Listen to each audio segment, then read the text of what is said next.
Some World War II aircraft never reached the enemy. Their own engines, their own design flaws killed the pilots first before the plane even left training. 20 U.S. warplanes earned a single brutal reputation. This is where it starts. The Bell P-39 Airacobra entered service in 1941 with 9,588 built. Its engine sat behind the cockpit, and an empty-nose ammo bay could shift the center of gravity aft, triggering a violent, often unrecoverable flat spin. The U.S. Army Air Forces pulled it from frontline duty by 1944. The Brewster F-2A Buffalo entered service in 1939 with roughly 509 built. Its fragile W-shaped landing gear collapsed routinely on carrier landings, and against Japanese Zeros at Midway it was outclassed and devastated. Marine pilots called it a flying coffin. It was withdrawn from frontline duty by mid-1942. The Grumman F-4F Wildcat entered service in 1940 with nearly 7,860 built. Its narrow landing gear required 30 hand-crank turns to retract and often failed to lock, causing frequent crash landings. Pulled from frontline carriers by 1943, it kept flying from smaller escort carriers through the war's end. The Republic P-43 Lancer entered service in 1940 with only 272 built. Its integral wet-wing fuel tanks leaked constantly, sparking repeated in-flight fires, and it carried no armor or self-sealing protection. Pulled from frontline duty by late 1943, it was fully retired from U.S. service by 1945.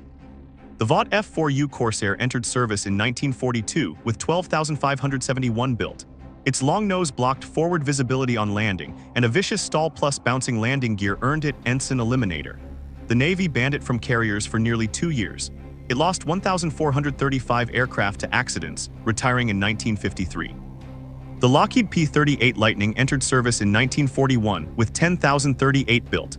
In high-speed dives it hit Mach tuck, the tail shook violently, the nose pitched down, and the controls locked solid with no way to recover until dive flaps arrived in 1944. It was fully retired from USAF service in 1949. The Curtiss P-40 Warhawk entered service in 1939 with over 13,700 built.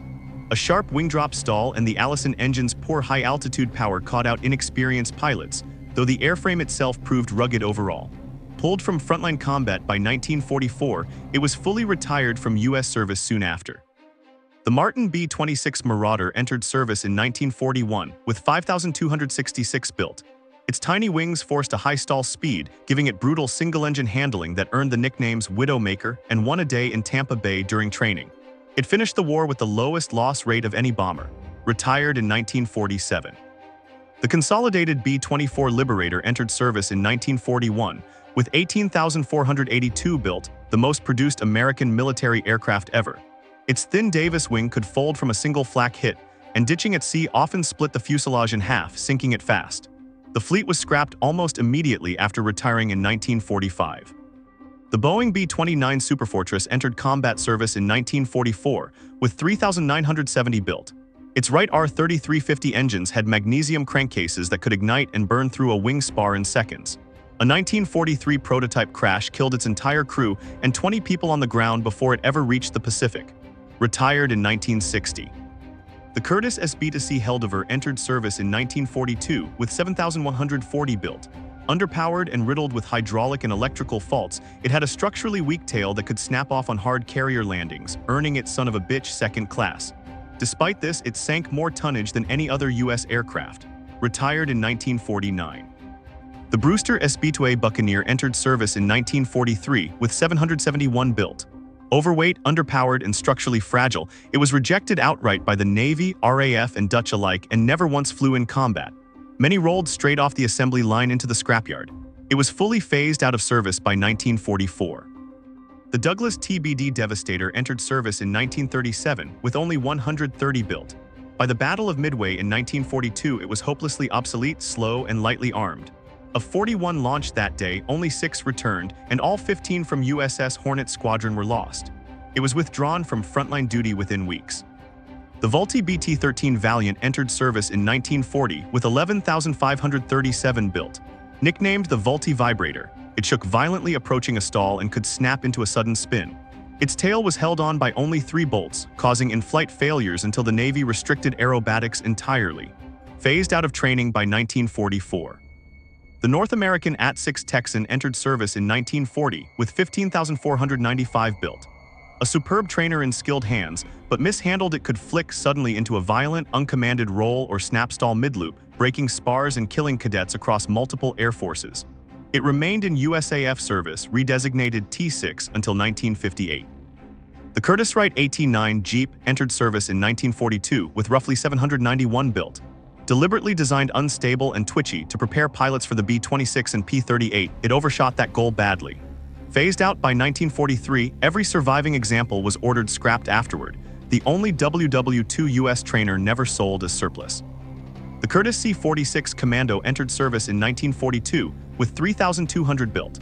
Flying the hump over the Himalayas through icing and storms, it suffered at least 31 documented in-flight fires or explosions between 1943 and 1945 alone, earning the nickname Flying Coffin among Air Transport Command crews. Retired from USAF service in 1968. The Brewster-built F-4U Corsair, designated the F-3A, entered limited service in 1943 with 735 built. Brewster's quality control had already collapsed under the SB-2A and Buffalo programs, and F-3A airframes were found so deficient the Navy restricted every one from combat, assigning them to training units only. Production ended in 1944. The Curtiss-Wright XB-55 Ascender first flew in 1943 with only 3 built. A canard pusher fighter with a vicious, often unrecoverable inverted stall, its first prototype fell 16,000 feet out of control before the pilot bilayed out. The third crashed during a 1945 air show, killing the pilot and 4 civilians on the ground. The Northrop XB-56 Black Bullet first flew in 1943 with only 2 built, a tailless, magnesium-built pusher fighter so unstable in yaw that Northrop's own engineers called its handling downright dangerous. The first prototype was destroyed in a high-speed taxi crash. It never reached its promised performance. The program was canceled in 1944.